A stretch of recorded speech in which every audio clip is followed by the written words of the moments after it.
नमस्कार, मी सविता फावडे golden food recipes and व्लॉग्समध्ये तुम्हाला सर्वांचं खूप खूप मनापासून स्वागत करते. आज आपण गव्हाच्या पिठाचे चुरमा लाडू बनवतोय. चला तर बघूयात साहित्य. येथे 1 वाटी गव्हाचं आपण पीठ घेतले, ताटामध्ये ते काढून घेऊया. त्याच पिठावरती आपण अर्धा चमचा साखर घालून घेतोय. ही साखर घेतलेली आहे. पाव चमचा बेकिंग सोडा आपण घालून घेतोय. येथे 1 चमचा बारीक रवा आहे, तो देखील या पिठावरती आपण घालून घेऊया. आणि मी इथे 1 चमचा तेल घेतलं आहे. मोहन म्हणून या पिठावरती आपण ते घालून घेऊया. तुम्ही येथे तुपाचा देखील वापर करू शकता. हे मोहन मी गरम केलेलं नाही आहे, थंडच आहे. ते चांगलं मिक्स करून घेऊयात या सुका पिठामध्ये. आणि चवीसाठी आपल्याला थोडंसं चिमूटभर मीठ टाकून घ्यायचं आहे. ते देखील या पिठामध्ये आपण चांगलं मिक्स करूया. मोहन या पद्धतीने लागलं पाहिजे. या पद्धतीने आपण सुकं पीठ चांगलं मिक्स करायचं आहे. त्याच्यानंतर थोडं थोडं पाणी घालत आपण हे पीठ चांगलं घट्टसर असं मळून घेतो आहे. आपण नेहमी पुऱ्या करतो त्याच्यापेक्षा देखील घट्ट पीठ चांगलं भिजवून घ्यायचं आहे. हे पहा, या पद्धतीने घट्ट असं कडक पीठ आपल्याला मळून घ्यायचं आहे. तुम्ही या पिठाला 5-10 मिनिट झाकून ठेवू शकता. मी लगेचच पुऱ्या करायला घेतलेल्या आहेत. एका छोट्या लिंबाच्या आकाराचा गोळा घेतला मी. त्याला गोल करूयात. तळहातावरती थोडासा चपटा करून आपण या पोळपाटावरती त्याची पुरी लाटून घेतो आहे. येथे पुरी लाटताना तेल किंवा सुकं पीठ लावण्याची अजिबात गरज नाही, कारण आपण पीठ खूप घट्ट मळलेलं आहे. त्याच्यामुळे इझिली आपल्याला पुऱ्या बनवता येतात. मी सर्वच पुऱ्या आता लाटून घेते आहे. हे पहा, या पद्धतीने सर्वच पुऱ्या आपल्या तयार झाल्यात.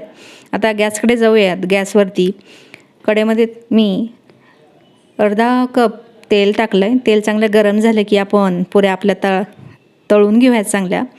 हे पहा, मस्त अशी एक एक पुरी टाकून घ्यायची आणि मस्त तळून घ्यायची. पुरी चांगली टम्म फुगली आहे.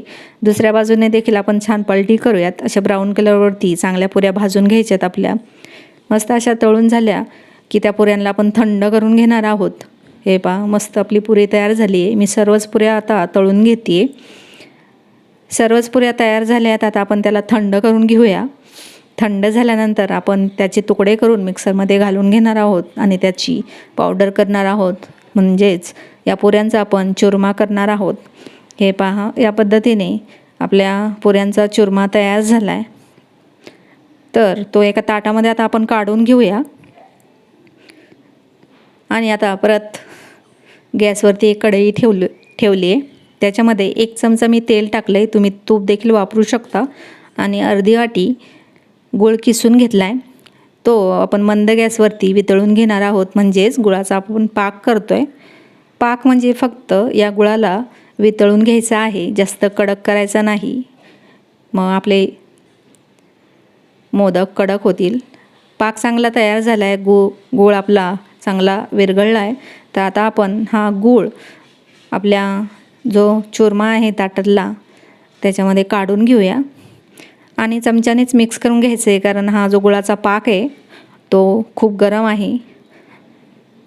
पहिल्यांदा चमच्यानेच मिक्स करायचं आहे. थोडं थंड झालं की या पद्धतीने हाताने तुम्ही छान मिक्स करून घेऊ शकता. आता मी येथे थोडेसे मनुके घातलेले आहेत आणि थोडीशी वेलची पूड वापरली आहे.